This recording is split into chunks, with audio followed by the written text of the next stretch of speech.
tal vez ya no íbamos a poder dar hasta fin de año, que nos iban a jubilar. Esa es una... Bueno, quería expresarles esto, mi sentimiento. Primero, en primer lugar. En segundo lugar es que creo que todos nos hemos visto sorprendidos por esta pandemia y que nos ha dejado, pues, o sea, nos ha agarrado, mejor dicho, sin ninguna preparación para enfrentar a este virus. O sea, ni en el campo de la salud, ni el trabajo, ni en la educación. De tal manera que no hemos previsto que podría llegar un momento en el cual tendríamos la obligación de dictar nuestras clases a través de este medio. Y por eso es que, especialmente en Elementos 2, yo no me había preparado para este modelo. Felizmente en Elementos 1 y en Resis tenía algo preparado, pero para Elementos 2 nada. Teníamos el texto y con el texto a nosotros nos sobraba. Nos sobraba porque es un texto muy completo.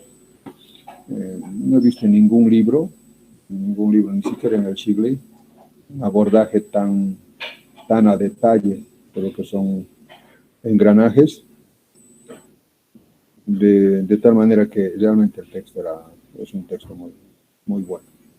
Es un texto que yo lo conseguí en una especialidad que hice en España, desde mi universidad, de la Universidad de Arizmendi de España, así que de ahí lo traje. De tal manera que no es una autoría mía, sino que es una copia de esos textos que se manejaban en la Universidad de España, de Mondragón. Y es muy completo, eran dos volúmenes, lastimosamente uno de ellos lo presté ahí al centro y no nos devolvieron más, que eran las normas DIN sobre fabricación de engranajes, sobre cálculo y fabricación de engranajes de la norma DIN.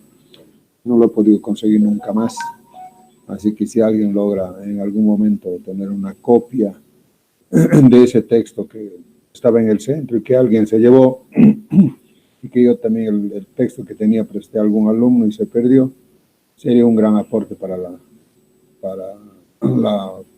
la carrera. Se llama Normas DIN sobre cálculo, dimensionamiento y fabricación de engranajes.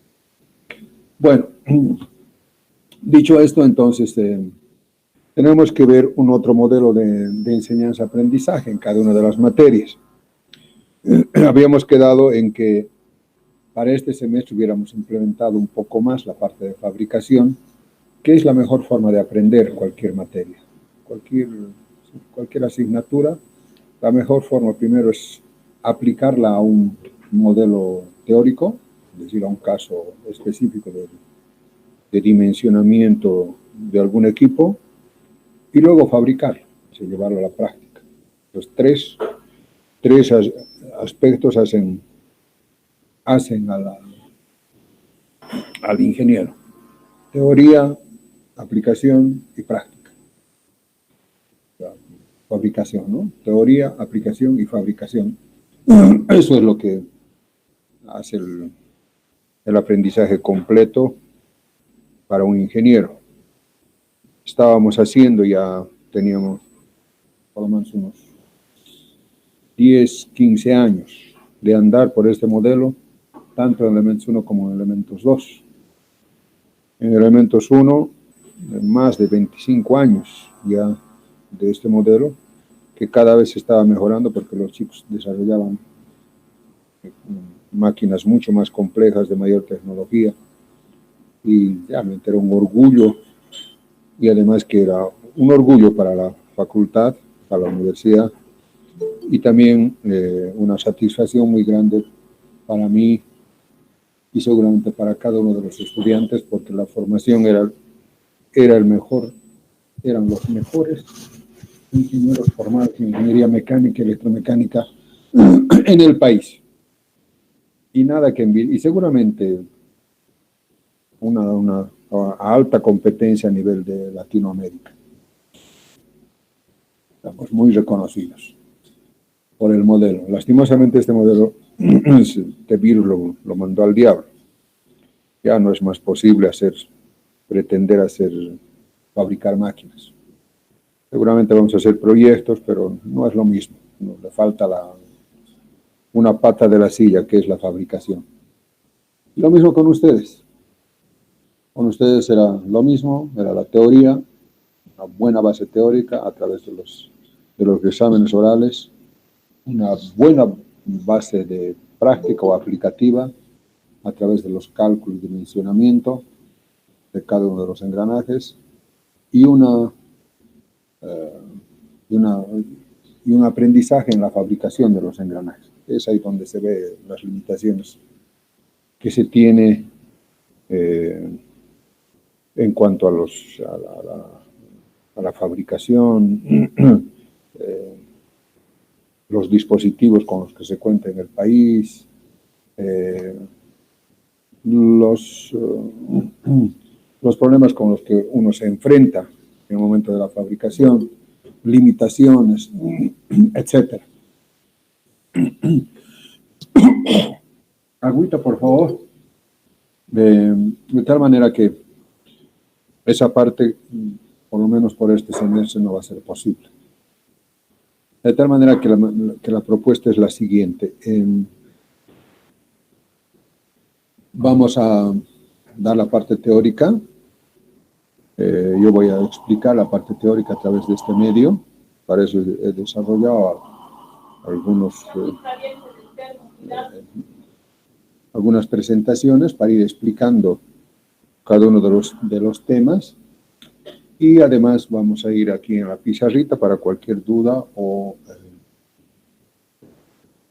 ampliación de lo explicado. Voy a utilizar la pizarra, una pizarrita que me he conseguido para ir disipando algunas dudas o, reitero, ampliando la explicación que vamos a dar a través de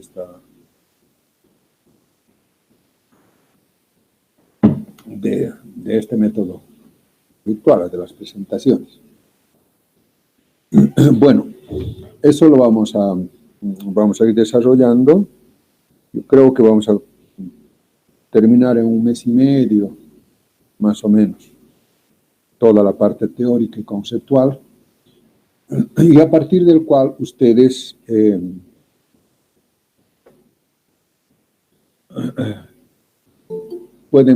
van a presentar un proyecto de diseño y dimensionamiento. De diseño y dimensionamiento de todo el sistema de reducción, de un equipo. Estoy diseñando ahora un equipo, o sea, estoy desarrollando cuál va a ser el ejemplo. Estoy pensando que va a ser la caja reductora de esas calecitas, de esas ruedas, de esas sillas giratorias que hay para los parques de diversiones. Estoy pensando que va a ser para eso, de tal manera que ustedes van a calcular desde la potencia, la velocidad, el sistema de reducción, qué reducciones van a utilizar, en cada caso, por qué han utilizado eso, y van a hacer el dimensionamiento de todos los sistemas de reducción. Ya no de los ejes, de las chavetas, que eso van hecho en Elementos 1, sino de los engranajes, correas y cadenas, ¿no? Aplicando todos los conocimientos que vamos a aprender en esta pues, eso vamos a hacer para el segundo parcial. Y el final va a ser la teoría. Vamos a seguir haciendo el examen teórico porque he visto que es la mejor forma de garantizarnos un mínimo aprendizaje de todo lo que se ha expuesto. Va a ser eso, pocos son los temas, así pocos los temas que van a dar, que básicamente van a ser todos los engranajes, son rectos, helicoidales, tornillos sin fin y cónicos. Son 4 capítulos que en 1 mes deberían aprobar. O sea, tenemos hasta el 11 de julio, hasta el 11 de junio, 11, más o menos 15 de junio, terminaríamos la cuestión de la teoría. Del 15 de junio al 15 de julio desarrollarían el proyecto y del 15 de julio al 15 de agosto darían el examen oral. Eso es lo que he planificado. La presentación de proyectos va a ser individual y también la defensa va a ser individual porque somos poquitos, ¿no? Somos poquitos. Hola, ¿están? Aquí están también los de mesa.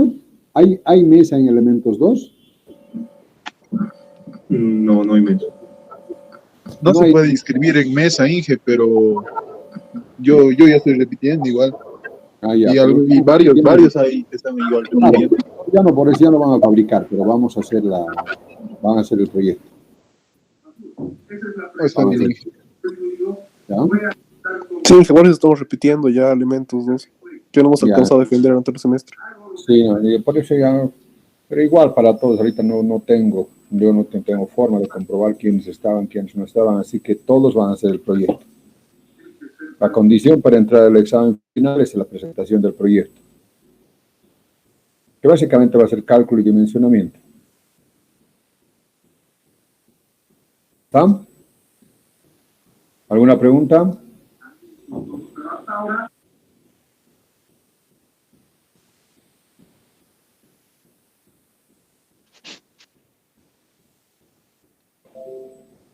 Bueno, si no hay más preguntas, vamos a comenzar. Por lo tanto,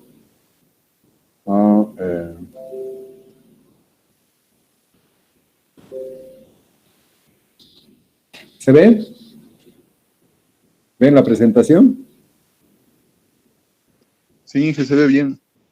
Ya. Sí, Inge. Bien. Entonces vamos a empezar con el capítulo 1, que es teoría de engranajes. Teoría de engranajes. Primero vamos a clasificar qué tipos de transmisiones mecánicas puede haber. La transmisión básicamente es la función principal de cualquier transmisión mecánica es transmitir el movimiento de un órgano a otro, el movimiento ya sea rotacional o sea traslacional. Entonces, la función principal es la transmisión del movimiento. Los tipos de transmisiones mecánicas o cómo se clasifican estas son en transmisiones flexibles y transmisiones rígidas. Transmisiones flexibles tenemos correas, cadenas, cables y ejes flexibles. En transmisiones rígidas, las ruedas de fricción, los engranajes, los sistemas articulados, que pueden estar compuestos con los sistemas articulados, cigüeñales, bielas, maniveles, embragues, frenos, etc. ¿De acuerdo? Entonces ahí se dividen en dos, flexibles y rígidas. Dentro de las flexibles están las correas y las cadenas, y en cambio dentro de las rígidas están todo lo que son fundamentalmente los engranajes. Los sistemas articulados, compuestos, los cigüeñales, esto ustedes lo han visto, deberían ver en mecanismos. No sé si en electromecánica tienen la materia de mecanismos en electromecánica. No, Inge. No lleva. Pero ustedes son los mecánicos, así que esto han tenido que ver en mecanismos. Por lo menos yo en materia de mecanismos he visto cigüeñales, bielas, maniveles. Todo esto hemos visto. En elementos 2 se ve engranajes, correas, cadenas y embragues. Aquí frenos y embragues.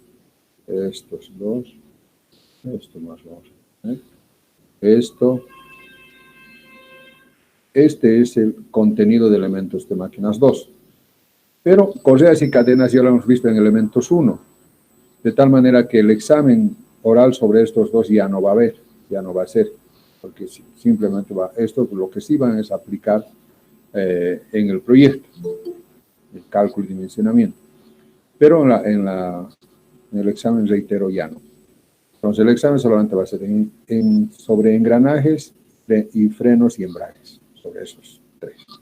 Pero la materia de elementos 2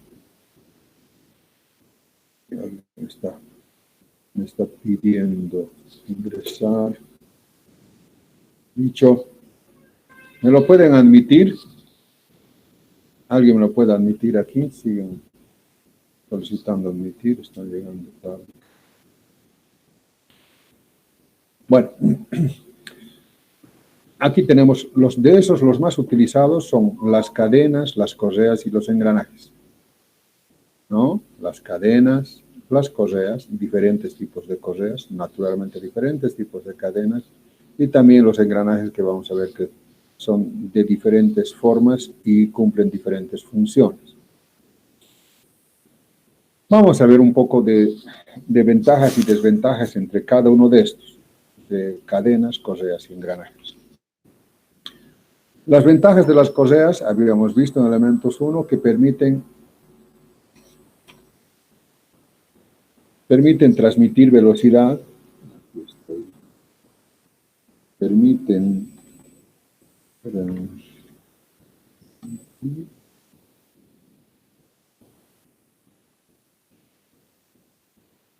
velocidades a gran distancia entre centros, ¿no? Habíamos visto, las grandes ventajas juntamente con las cadenas es que a grandes distancias son las más económicas. Imagínense, no sé, a 2 metros entre ejes, transmitir por engranajes, unos engranajes enormes, pesados, cómo fabricarlos, cómo montarlos, sería muy problemático.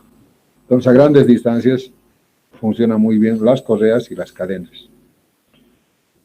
Las correas funcionan bien a grandes velocidades, porque su transmisión es, después vamos a ver, o ya hemos visto, mejor dicho, que su transmisión es por fricción, y es por fricción.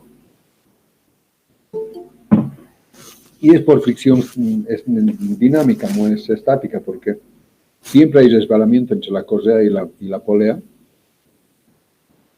y esa es una de sus desventajas que está aquí abajo.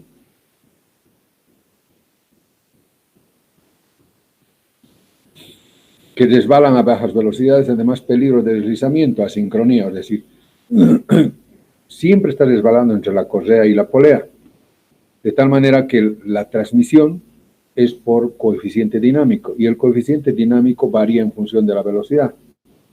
A ver, si ustedes frotan entre sus manos, a ver, frótense, cuanto más rápido froten, mayor calor se produce, hay mayor fricción. Por lo tanto, el coeficiente de fricción con la velocidad aumenta.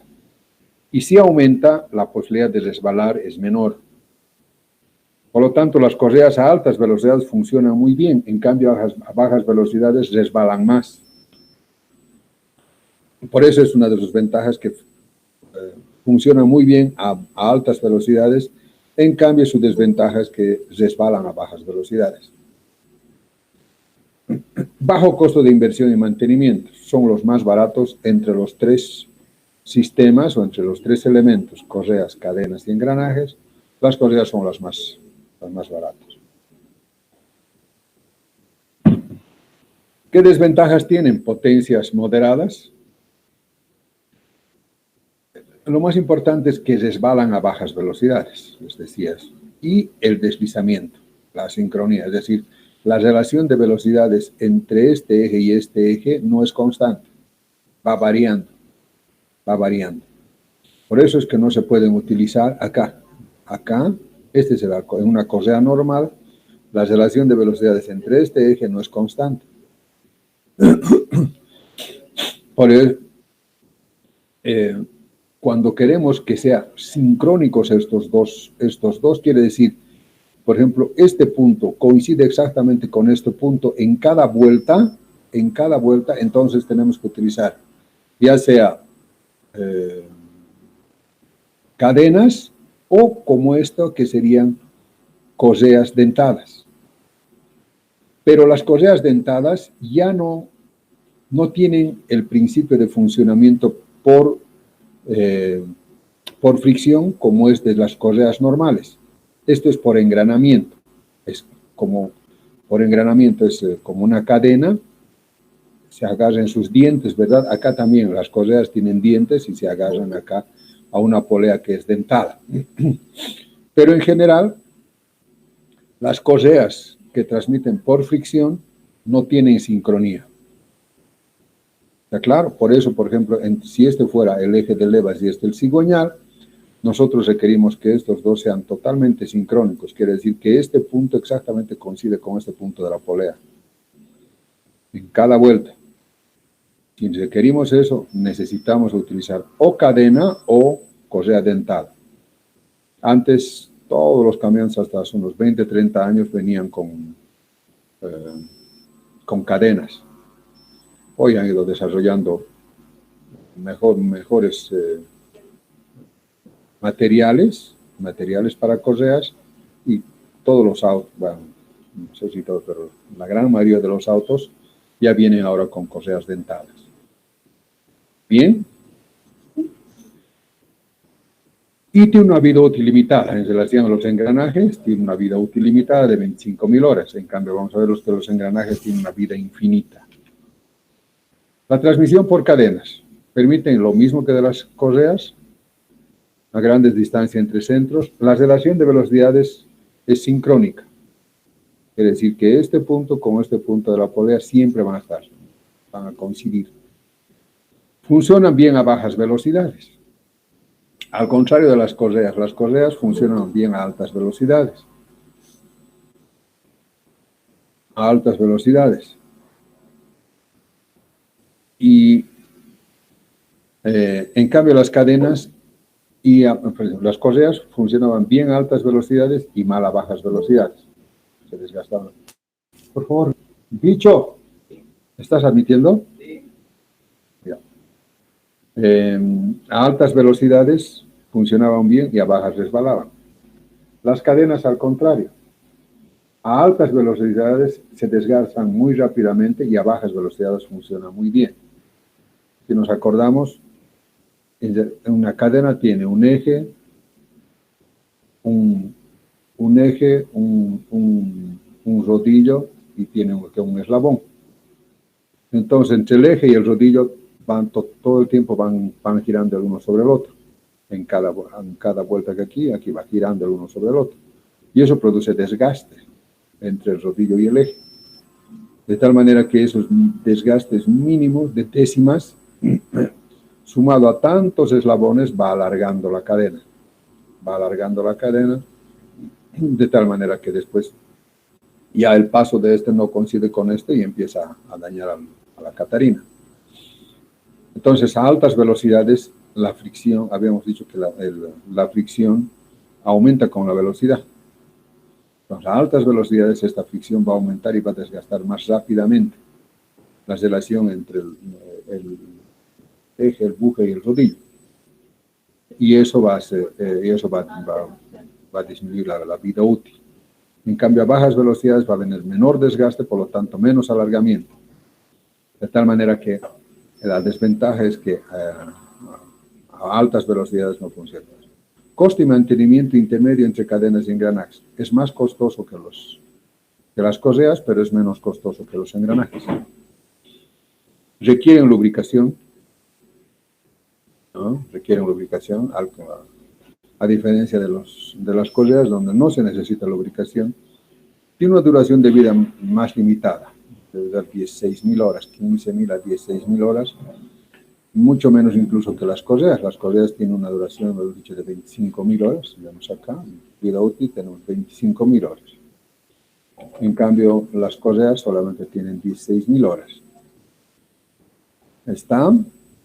También funcionan a baja velocidad, funcionan buena resistencia en condiciones extremas de funcionamiento externos, barro, agua, etc. Lo que no sucede, por ejemplo, con las correas. Con las correas, con elementos abrasivos, pues bueno, o grasas, aceites, derivados del petróleo, las correas se desgastan muy rápidamente. En cambio, las cadenas no. Permiten el uso en cajas de cambio de velocidades. También en las bicicletas, por ejemplo, ¿no? En las bicicletas.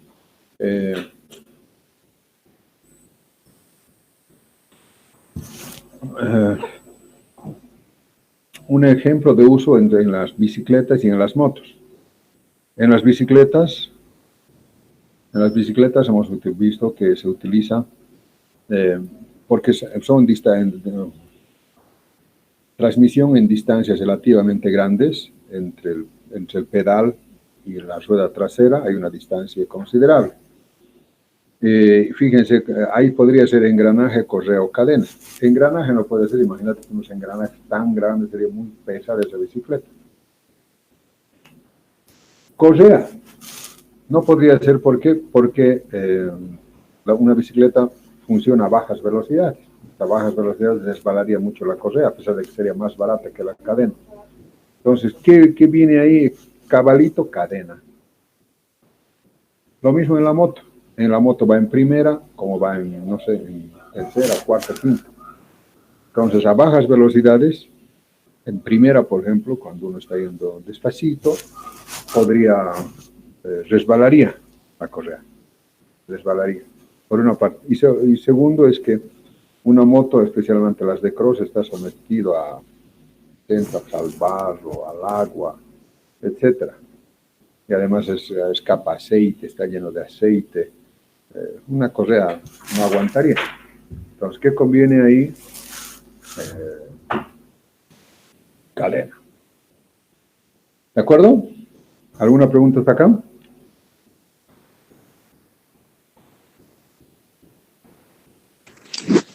Ingeniero, una pregunta.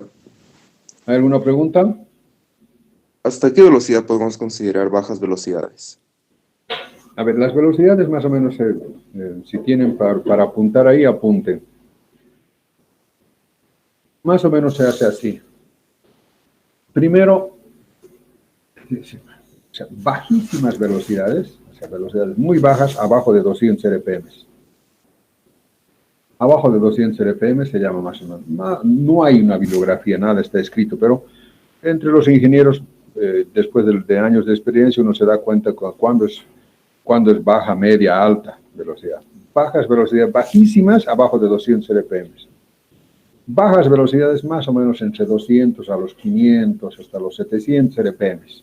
En ese rango, entre 200 a los 500 más o menos RPM. Velocidades medias entre los 500, 700 hasta los 1500 RPM. Velocidades altas entre los 1500 a los 3000 RPM y arriba de los 3000 RPM altísimas, se llaman altísimas. Por ejemplo, arriba de los 3000 RPM ya no es aconsejable cadenas, ahí entra correas, porque eso va a aguantar mucho menos. Las cadenas entonces están funcionando más o menos entre el rango de bajísimas hasta medias velocidades. En cambio, las cadenas están entre medias y altas velocidades. A bajísimas, abajo de 200 RPM, la correa ya no va a dar, va a resbalar. Todavía 300, 400 va a dar, pero abajo de eso puede funcionar, pero va a resbalar mucho. Y su vida útil va a disminuir porque se va a desgastar más rápidamente.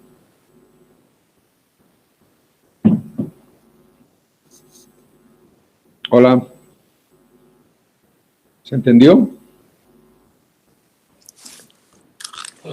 Sí, ingeniero, muchas gracias. ¿Alguna otra consulta?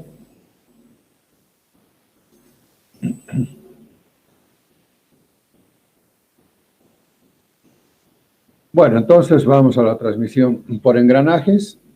Primero, ¿qué ventajas? La relación de velocidades es sincrónica. Igual que las cadenas, es sincrónica. Estas funcionan bien a bajas y altas velocidades. A diferencia de las correas y de las cadenas, estas funcionan tanto desde bajísimas, desde un reloj. No sé si todavía ustedes han conocido esos relojes antiguos, que el mecanismo ahí dentro del reloj era engranajes, unos engranajes pequeñitos. Todavía tengo por ahí, te recuerdo. Entonces, desde un engranaje hasta las turbinas, que son altísimas velocidades. tiene una vida útil infinita. Esto de infinito es relativo. O sea, en teoría, ¿qué significa infinito? No significa por los años de los años de los años, sino que debe durar tal o más que la función principal de la máquina. Por ejemplo, un automóvil seguramente debe ser diseñado para 30 o 40 años. ¿No? Va a pasar de moda, ya no va a haber repuestos, seguramente un 30, 40 años, seguramente. Y esto además con el tiempo cada vez va a ser más reducido. Hasta hace unos 20 años atrás todavía funcionaban esos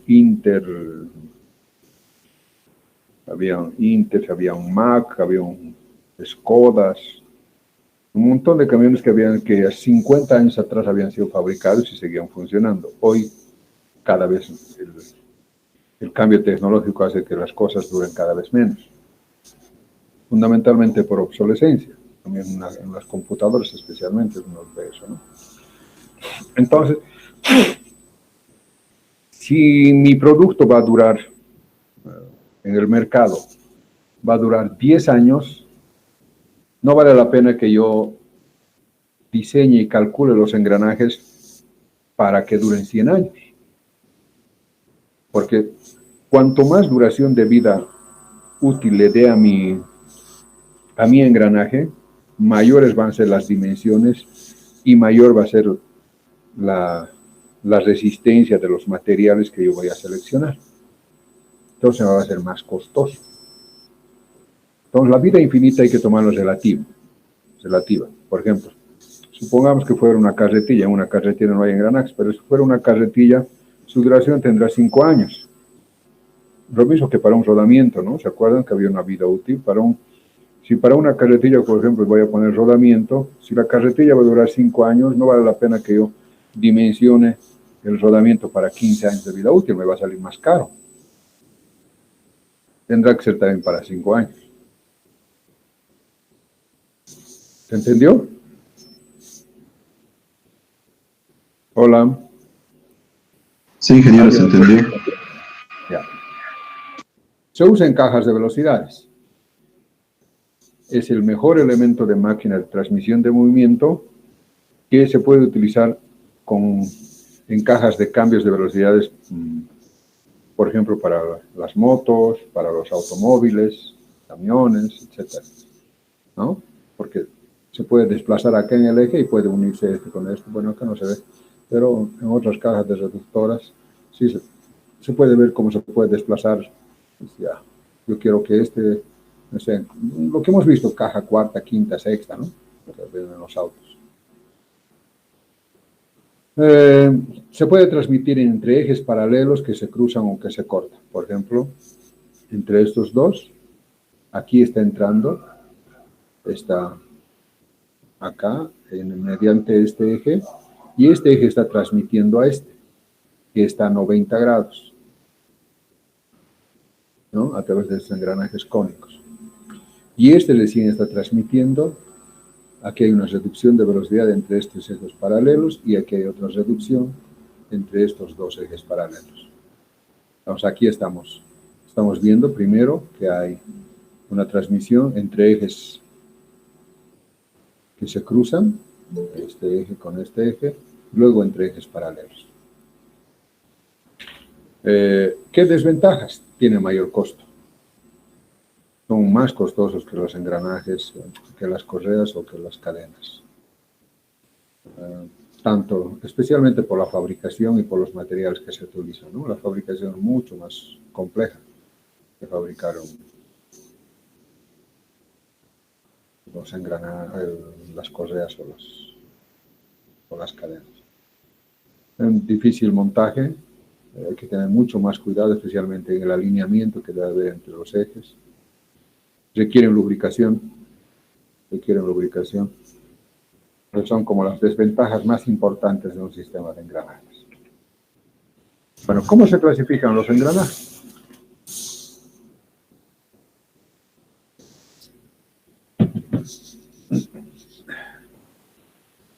Se dividen, se clasifican según cómo transmiten en relación a la posición de los ejes.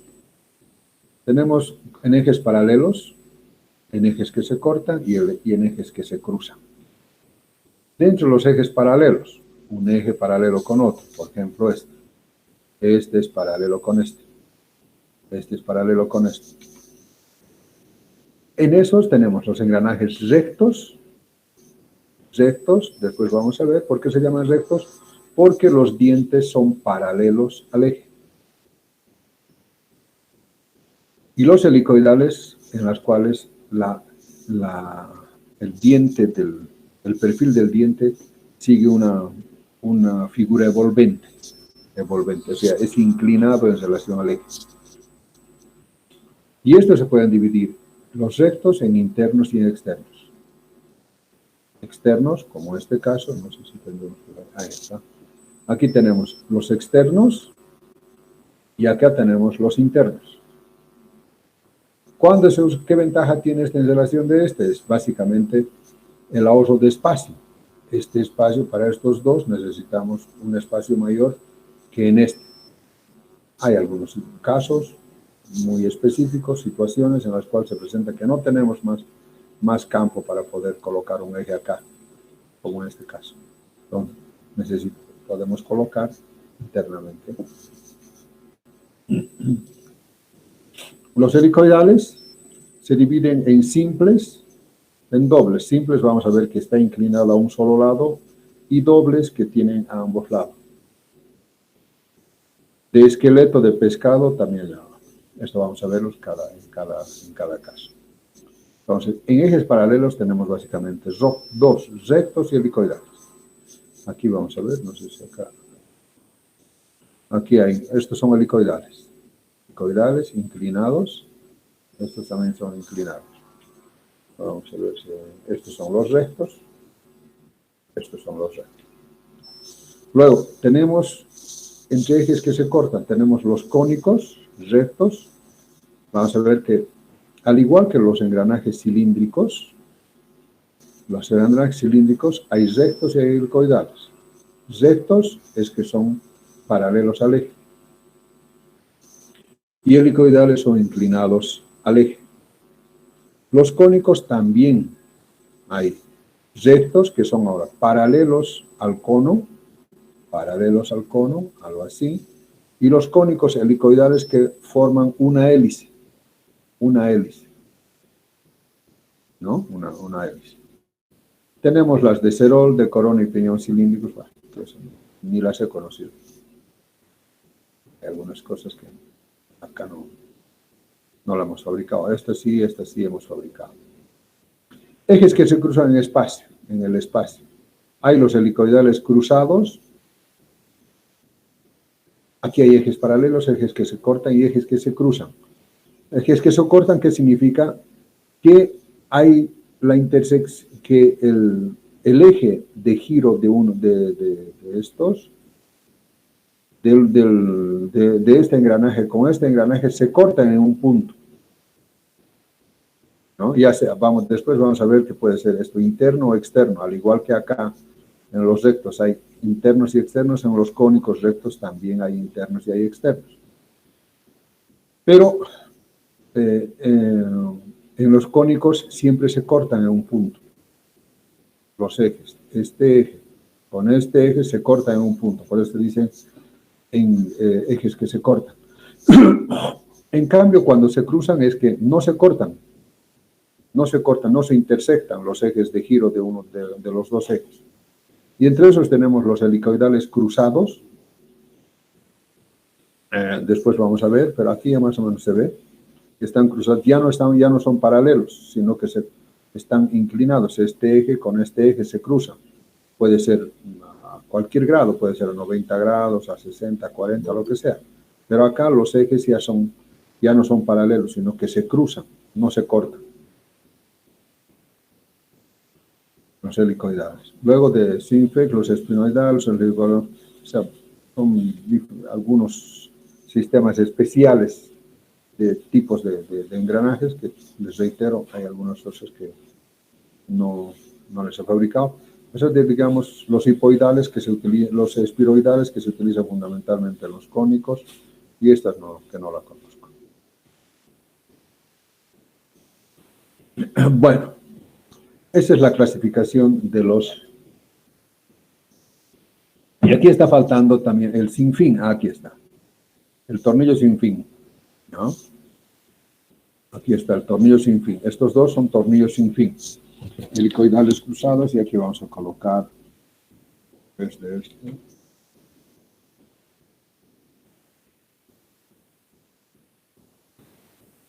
Tornillo sin fin.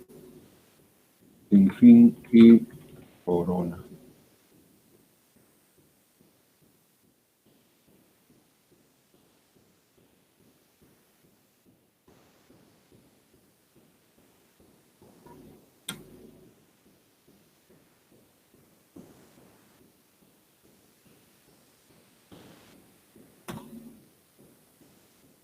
Bueno, esos serían los más...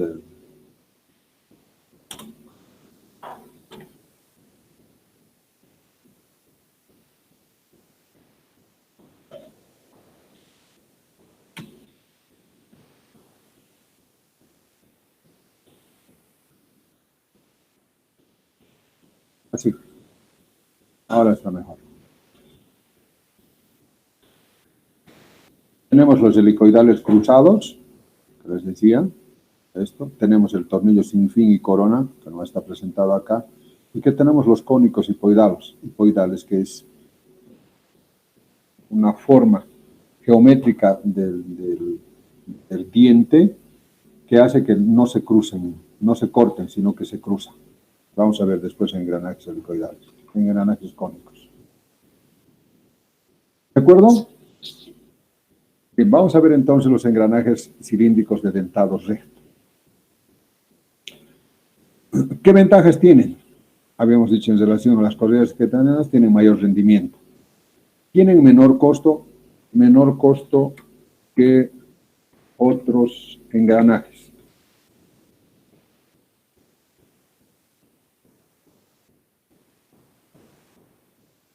Entre los engranajes, entre los sistemas de transmisión por engranajes, son los más económicos. Son los más fáciles de fabricar. ¿No? ¿Por qué? Porque son los más fáciles de fabricar. ¿Qué desventaja tiene? Que tiene ruido a altas velocidades. Esta es la principal desventaja de estos engranajes, que a altas velocidades empiezan a generar mucho ruido. Esto me pasó como experiencia en los primeros años. El primer sistema de reducción que hice era más o menos de 1500 a 700 RPM. Y bueno, cuando me formé, nunca había fabricado un engranaje, solamente había hecho el cálculo de dimensionamiento, como el que van a hacer ustedes en este método. No van a fabricar. Entonces, nunca había fabricado, pues. Y por lo tanto, esa vez estaba a cargo de un taller y no me acuerdo para qué era, pero era un sistema de reducción de 1500 a 700, a 750, de 1400 a 700, 2 a 1. Entonces, cuando fabriqué, tan lindito, primero, lo fabriquemos ahí en un SAE 1045, ¿sabes? El primer tropiezo que tuve es que cuando pusimos a funcionar sonaba como matraca, como la matraca de los morenos.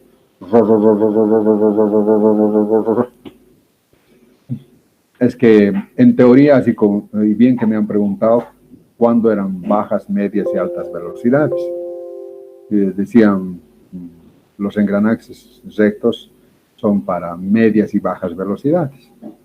Entonces yo dije, pues, los rectos son especialmente bien para bajas velocidades, a medias y altas producen ruido, decía, pero no sabía cuánto era pues media. Así que le puse nomás a 700, sonaba como matraca. Bueno, de todas formas, ya no podían fabricar otro, lo pusimos a funcionar y al cabo de un tiempo viene el señor a reclamarme porque los dientes se habían desgastado como cuchillos. Porque a esa velocidad, a altas velocidades, después vamos a ver que el principal factor para el cálculo y dimensionamiento debía ser el desgaste y no la rotura.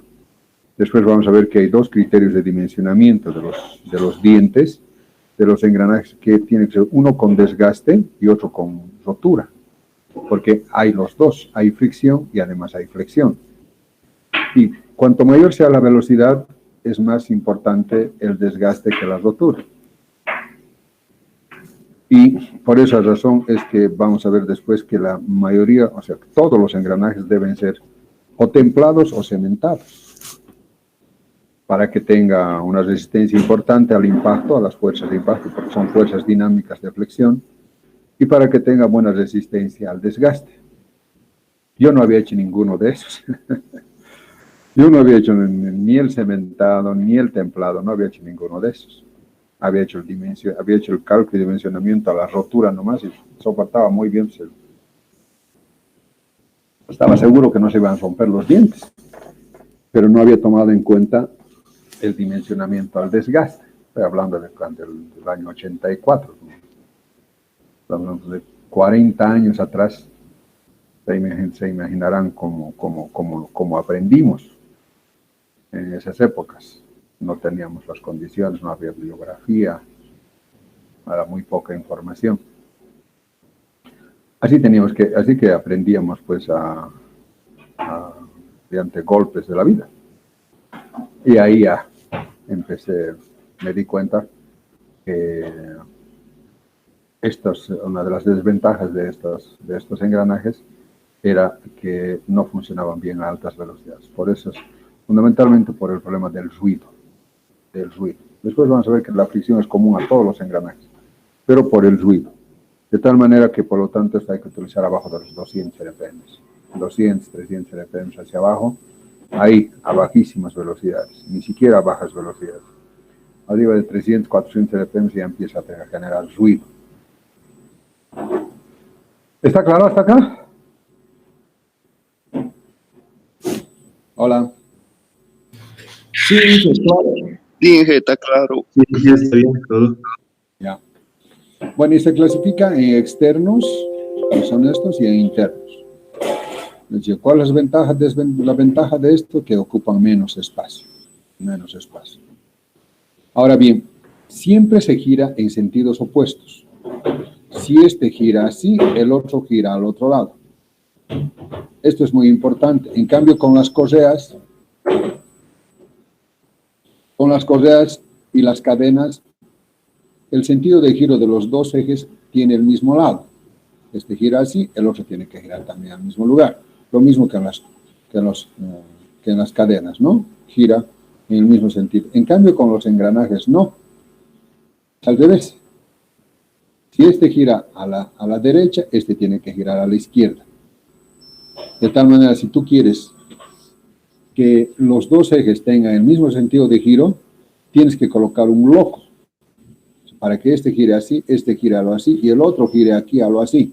A este engranaje que está transmitiendo entre este eje y un eje que puede estar aquí, se le llama engranaje loco, cuya única función es la de cambiar el sentido de giro. Después vamos a ver que no tiene nada que ver en la relación de velocidades que puede haber entre este eje y un eje acá. No importa cuántos dientes tenga no importa nada, solamente va a importar el número de dientes que tenga y el que venga acá.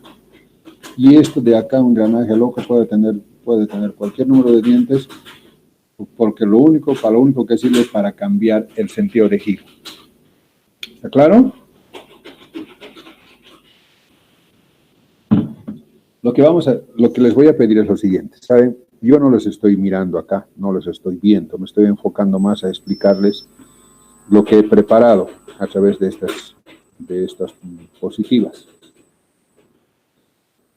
Y ya no van a tener otra oportunidad de hacer preguntas o de preguntar a ningún docente, porque esta es la última materia que ustedes tienen en el área dura. De tal manera que les voy a pedir es que al menor... Jay, no hagas mucha bulla. En el momento que hay alguna duda durante la explicación, ustedes habiliten su micrófono y me pregunten y me consulten. Porque si no, yo no les veo sus caras, no sé cómo están. Uno en las clases no se da cuenta si están entendiendo o no están entendiendo, en cambio acá no los veo. Así que, por favor, por más tonta que parezca la pregunta, nunca una pregunta es tonta. Nunca. Cualquier duda, por más pequeña que sea, háganla. ¿Está claro? Habilitan su teléfono inmediatamente. ¿Alguna duda hasta acá?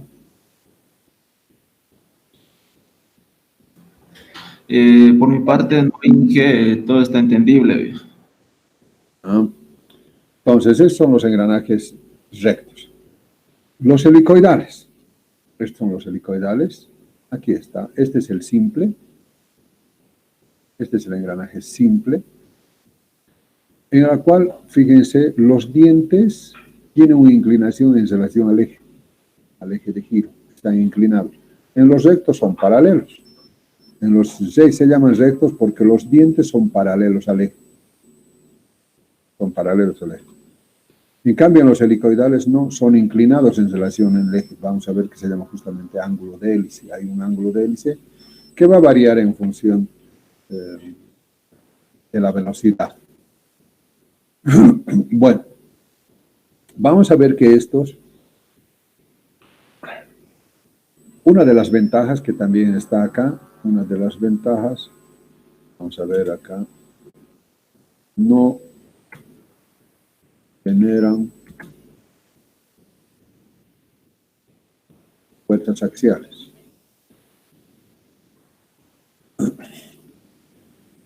Aquí las fuerzas van a ser radiales. Radiales serían perpendicular al eje, algo así. Tangenciales, que sería acá, algo así, ¿no? Para que hagan girar esto, tangenciales en este sentido, acá.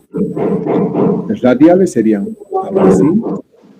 Tangenciales sería algo así, tangentes al círculo. Y axiales serían en el sentido del eje.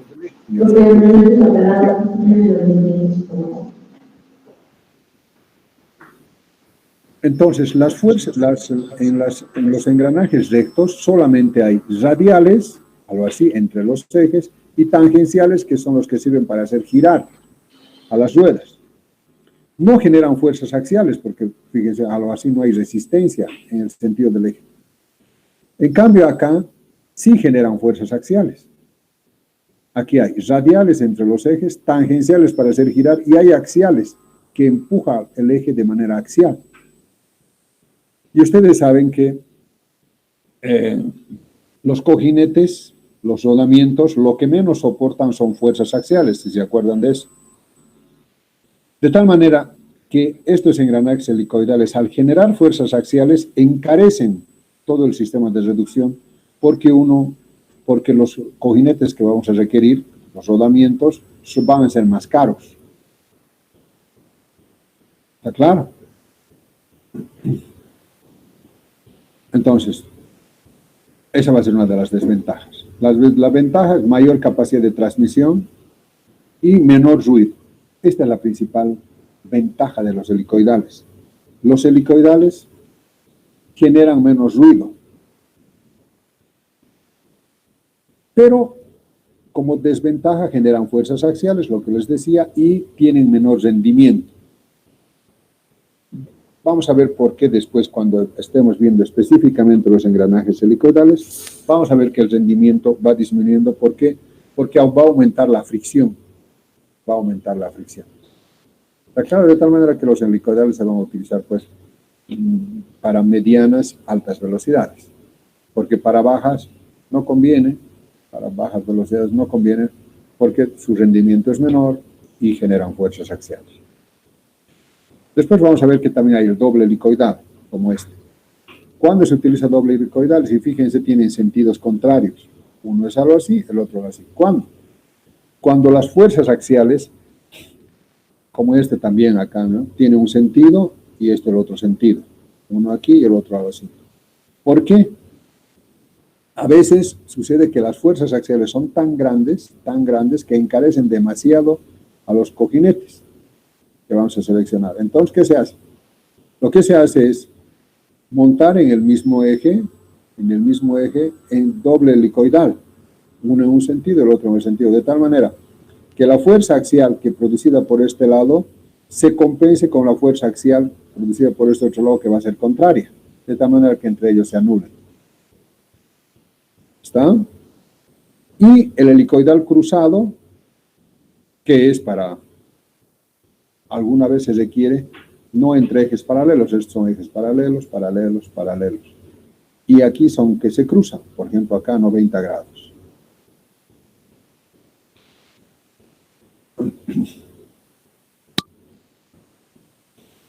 Bueno, aquí está, este sigue siendo el nivel de ruido. Dice, vamos a ver que el ángulo de hélice, cuanto mayor sea el ángulo de hélice, el nivel de ruido es menor, la fuerza axial es mayor, el rendimiento. Después vamos a ver esto. Las 11. Bueno, de esto ya vamos a verlo cuando veamos engranajes helicoidales. Solamente acá estamos dando una introducción para que ustedes se den cuenta para qué sirven cada uno de estos engranajes, qué ventajas y qué desventajas tienen unas en relación a otras y cuándo lo vamos a utilizar. Hasta ahora tenemos engranajes rectos, que son los más económicos, los más fáciles de fabricar, pero los más fáciles de fabricar no generan fuerzas axiales, esas son las ventajas. Las desventajas son que producen demasiado ruido a altas velocidades. Esta es la principal desventaja. Los helicoidales tienen mayor capacidad de transmisión, tienen menor ruido, esto es importante, y generan mucho menor ruido. Para eso esto es. ¿Y cuáles son las desventajas? Generan fuerzas axiales y tienen menor rendimiento que los rectos. Engranajes cónicos. ¿Para qué sirven? Para transmitir velocidad entre ejes que se cortan o que se cruzan. Por ejemplo, aquí tenemos los rectos que se cortan. Engranajes rectos. Acá, rectos se llaman cuando el diente es paralelo al cono. Paralelo al cono. Tenemos estos dos, que son engranajes cónicos rectos. Rectos. Tenemos el cónico helicoidal, también que se cortan los ejes de este eje con este eje, también se cortan. Acá, también que se cortan, son helicoidales porque la forma del diente es una hélice en relación al eje del cono, al eje principal del cono. Y luego tenemos los que se cruzan. Aquí ya no se cortan, sino que este especialmente, este todavía se corta acá, este con este, el cerol. Y el hipoidal, este no lo conozco. Pero el hipoidal sí, este se utiliza fundamentalmente en las coronas de las movilidades. Acá estos no se cortan, fíjense, el eje está acá, de este y de este está por acá. Son ejes que se cruzan, pero no se cortan. Entonces, ¿para qué sirve esto? Fundamentalmente para cambiar la dirección. O sea, la función principal, pues vamos a colocar acá.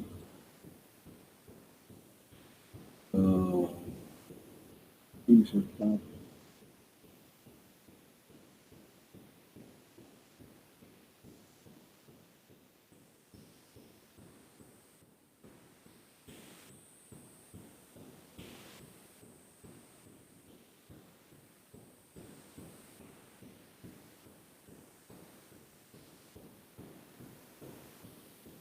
¿Para qué sirven entonces? Para cambiar la dirección del movimiento.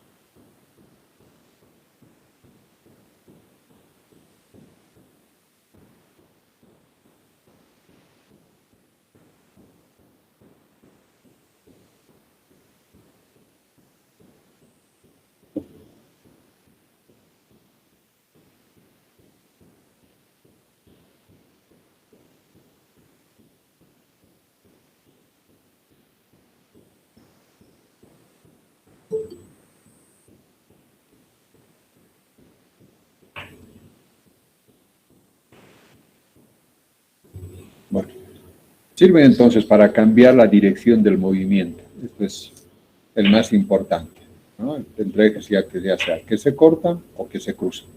Pero la función principal es esta. ¿De acuerdo? Aquí tenemos los engranajes cónicos rectos. Los dientes se convergen a un mismo punto de intersección. Después vamos a ver esto cuando vean los cónicos etoidales, etc. Ahora estamos haciendo una introducción, nomás para conocer de forma general cuáles son los campos de aplicación de cada uno. Luego tenemos tornillos sin fin y corona. La función principal, vamos a volver a colocar acá. Van a disculpar, pero les reitero, estamos armando.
Bueno, entonces la función principal del tornillo sin fin y coronas es la reducción drástica de velocidades en pequeños espacios.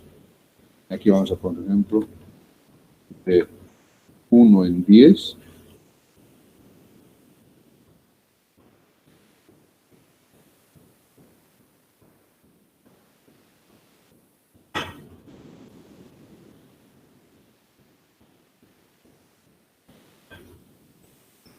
Fíjense, de 1 en 10, los engranajes hasta ahora que hemos visto, los cónicos, los helicoidales, los rectos, su reducción máxima es entre 1 a 1 hasta 1 a 4, 1 a 5, hasta 1 a 6 como máximo en los helicoidales. Arriba de eso ya necesitas dos mecanismos de reducción, como por ejemplo acá. Por ejemplo acá, fíjense, para hacer una reducción de esta a esta, no sé cuántos dientes tendrá acá, pero supongamos que este tendrá 20 y este tendrá 60. Entonces la relación aquí es 3 a 1. Y de acá será otros 20 a otros 30, otros 3 a 1, o sea, 9. 3 por 3, 9. La reducción entre este eje y este eje son 9 veces apenas. Y fíjense el espacio que requiere. Necesitamos todo esto. Además necesitamos 1, 2, 3, 4 engranajes. Y un espacio importante para que esos 4 engranajes puedan reducir 1 a 9. En un tornillo sin fin y corona, en un solo paso, vamos a ver. Corona. En un solo paso, por ejemplo, ¿cuántos tendrá? Habría que contar, debe tener unos, no sé, supongamos es 40 dientes. En un solo paso se ha reducido de 40 a 1. 40 a 1 en un espacio muy pequeño. Esa es la principal ventaja. ¿No? Entonces hay varios, sin fin envolvente, y eso dependiendo de la forma que va a tener el diente, sin fin, cada vez más es la forma del diente, pero todos son tornillos sin fin y corona. La función principal entonces es la gran reducción de velocidades en pequeños espacios. Aquí está, gran reductor en pequeños espacios de 1 a 10, o de 10 a 1 hasta 100 a 1. ¿Cuál es la desventaja? Rendimiento muy bajo.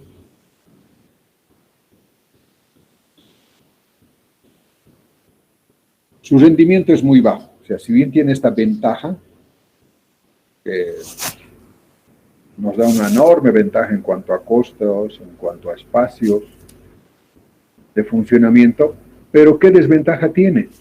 Que su rendimiento es muy bajo. Vamos a ver después por qué.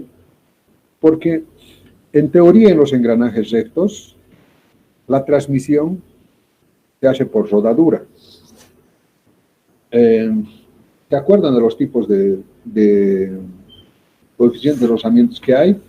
Hay el estático, luego hay el dinámico, luego el de rodadura y el de lubricación. El estático era más o menos entre 0,4 o 0,6. El dinámico era entre 0,08 hasta 0,2.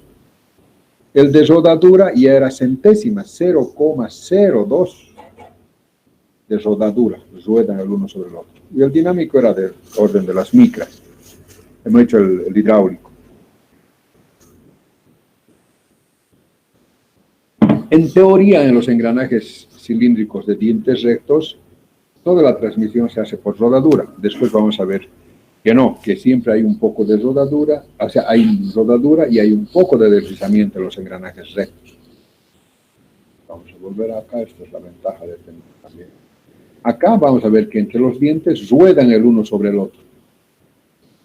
Pero vamos a demostrar que ya aparece un poco de fricción.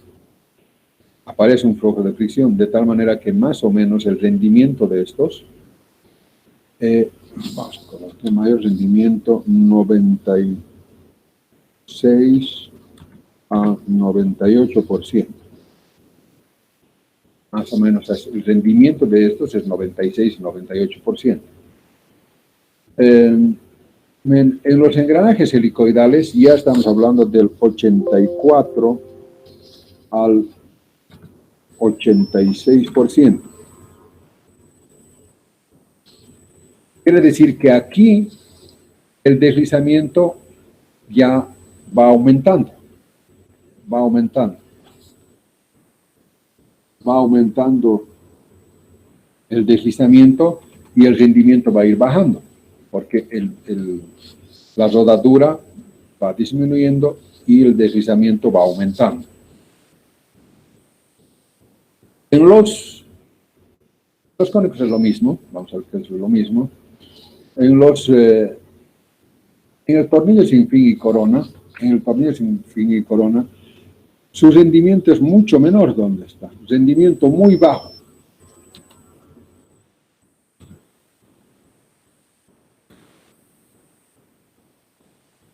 El rendimiento ya es entre 40 al 60%, es decir, casi un 50% se va en calor.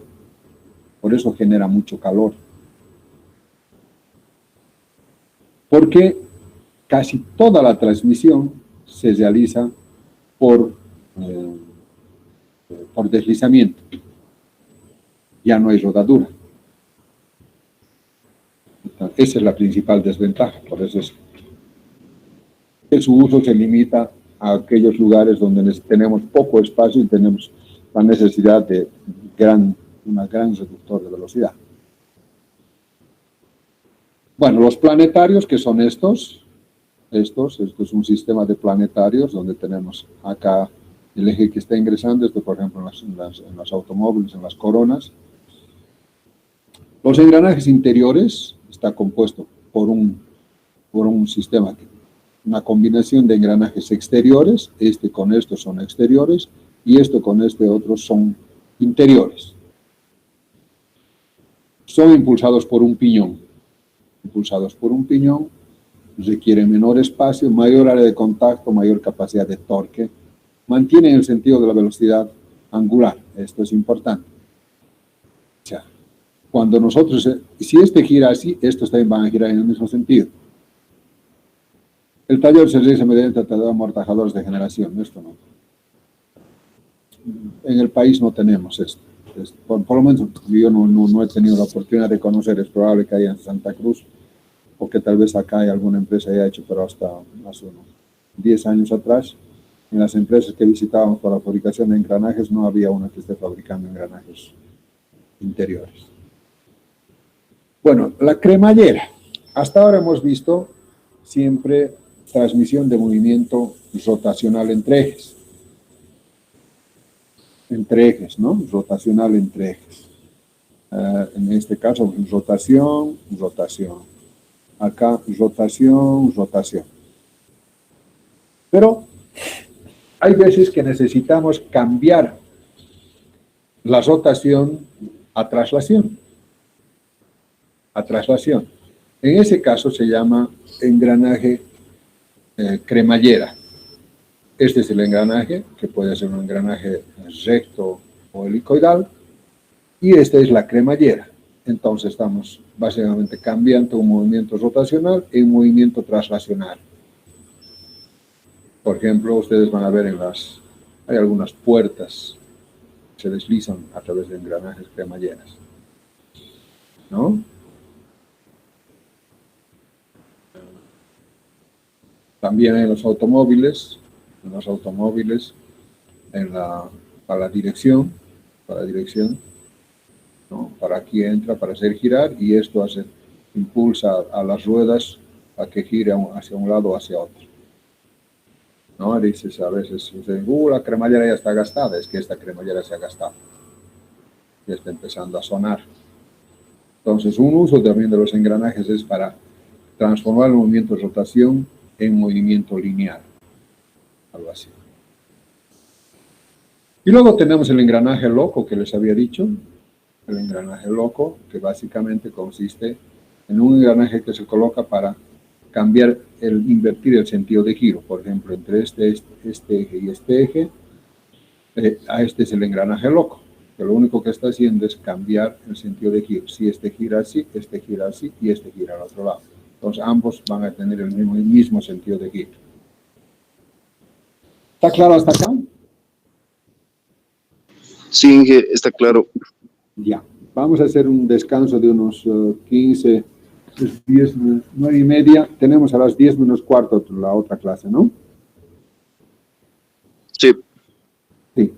Entonces nos daremos un descanso de una media horita. Ahorita es 10, 9 y media, hasta las 10. A las 10 volvemos a entrar para ya ver el capítulo específico del engranaje recto. Ya está bien. Está bien. Ya, chao, chao.